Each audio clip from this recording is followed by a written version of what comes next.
तुमच्या चेहऱ्यावर डाग आहेत, वांगचा प्रकार आहे, तुमचा चेहरा डल झाला आहे, तुम्ही आजही तेच फेअरनेस क्रीम, घरगुती उपाय, Instagramवरचे काहीतरी चमत्कारी सिरम, ते Mishoवरचे ते गोरे-पोरे क्रीम जर वापरताय ना, तर तुम्ही तुमचा चेहरा आणि शरीर दोन्ही खराब करताय. आता तुम्ही समजून घ्या ना, तुम्ही शरीराला समजायला शिका ना, ते का बरं होतं हे तुम्ही समजून घ्या. मी समजून सांगतो तुम्हाला.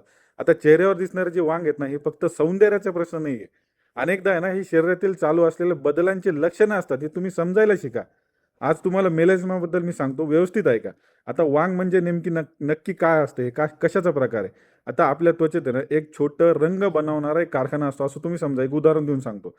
आता त्याला काय म्हणतात, त्या कारखान्याला मेलॅनोसाइट असं म्हणतात आणि या कारखान्यात मेलॅनिन नावाचा रंग तयार करतो. ठीक आहे. आता हे रंग आपल्या त्वचेला रंग देतो आणि सूर्यापासून संरक्षण देखील करतो.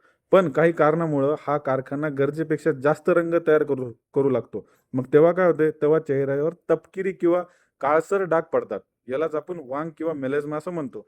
आता हे होतं का बरं? याचं व्हायच्या मागचं कारण काय? ते आधी तुम्ही समजून घ्या. मग तुम्हाला याच्यावरचे उपाय हळू कळायला लागतील.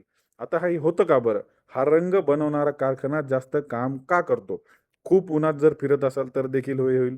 गर्भधारणा किंवा काही हार्मोनल तुमच्यात बदल होत असतील स्त्रियांमध्ये, ते देखील हे कारण ठरू शकते. तुम्ही गर्भनिरोधक गोळ्या घेताय त्यामुळं देखील हे होईल. तुमच्या घरात आई-वडिलांना की असे डाग असतील त्यामुळे तुम्हाला देखील होतील. आता काही लोकांमुळे थायरॉइडचे ज्यांना प्रॉब्लेम असतील ना, त्या लोकांमध्ये देखील हे डाग येऊ शकतात. उष्णता आणि सतत सूर्यप्रकाशात अशा कडक उन्हात जर तुमचं पूर्ण असेल, तर देखील हे डाग येतील. आता सर्व काळे डाग म्हणजे वांग असे नसतात. तुम्ही डॉक्टरांचा सल्ला घ्या, तपासून घ्या. चेक करा, की एक वांगच आहे का दुसरा काही प्रकार आहे. आता याची लक्षणे काय असतात?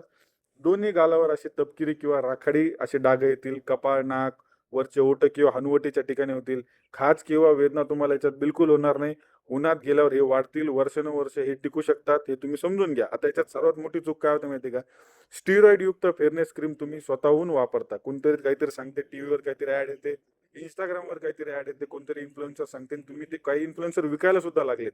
बिलकुल त्यांच्याशी बळी पडू नका. अशा गोष्टीपासून लांब राहा. एक सनस्क्रीन तुम्ही वापरतच नाही. फक्त घरगुती उपायावर अवलंबून राहू नका.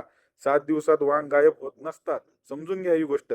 कोणीच करू शकत नाही. मूळ कारण हार्मोन असतील, थायरॉइडचा असेल, औषधांचे काही साइड इफेक्ट असतील ते तर तुम्ही तपासून घ्या ना. त्याच्यामागे टॉप 5 सोल्युशन काय? पहिले तर म्हणजे काय? ब्रॉड स्पेक्ट्रम सनस्क्रीन वापरणे, SPF 50च्या वरती. ठीक आहे. डॉक्टरांचा सल्ला घ्या. काही लोकांमध्ये याची ट्रीटमेंट पण लागेल. तुम्ही असं विनाकारण अशा गोष्टींना बळी पडू नका. गोष्टी समजून घ्या आणि काळजी घ्यायला शिका. ठीक आहे. काळजी घ्या आणि फॉलो करा. कारण आरोग्याबद्दल गोड बोलत नाही तर खरं बोलतो. धन्यवाद.